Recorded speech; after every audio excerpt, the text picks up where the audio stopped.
সকাল সকাল ঘুম থেকে উঠে সকালের নাস্তা করে গতকালকে আদা বাটা শেষ হয়ে গিয়েছিল, তাই আদার খোসাগুলো ছাড়িয়ে নিচ্ছি। আজকে আদাগুলো ব্লেন্ড করে নিব, কারণ সব সময় অনেক কাজে ব্যস্ত থাকি, মশলা করাটা আমার কাছে অনেক ঝামেলার মনে হয়। এখন যেহেতু কাজ কম, সেজন্য নিরিবিলি আমি আদার খোসাটা ছাড়িয়ে নিচ্ছি। আজকে তেমন কিছু রান্না বান্না করব না, কারণ আমার হাজবেন্ড বাসায় খাবে না। ও 3 দিনের জন্য একটা কাজে গিয়েছে।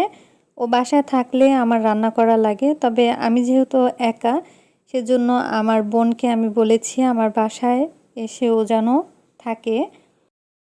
আর ও আসার সময় আমার জন্য বিরিয়ানি নিয়ে আসবে।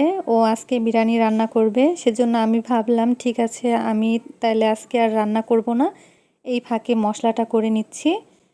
আদাগুলো ভালোভাবে খোসা ছাড়িয়ে ধুয়ে এরপরে কুচি করে কেটে নিয়েছি, এতে করে ব্লেন্ড করতে সুবিধা হবে। আর আদা বাটাটাও কিন্তু অনেক মিহিভাবে।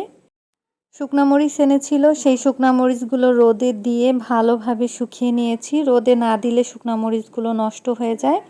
গতবার অনেকগুলো শুকনা মরিচ এনেছিল, সেগুলো বৃষ্টির পানিতে ভিজে নষ্ট হয়ে গেছে।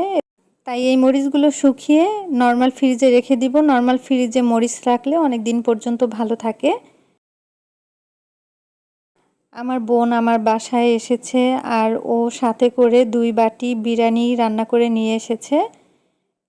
2 বাটি আনার কারণ হচ্ছে, একটা রাতের জন্য আর একটা দুপুরে খাবো। গরুর মাংস দিয়ে বিরিয়ানিটা রান্না করে নিয়ে আসছিল। তো এই বিরিয়ানিটা কিন্তু অনেক মজার ছিল।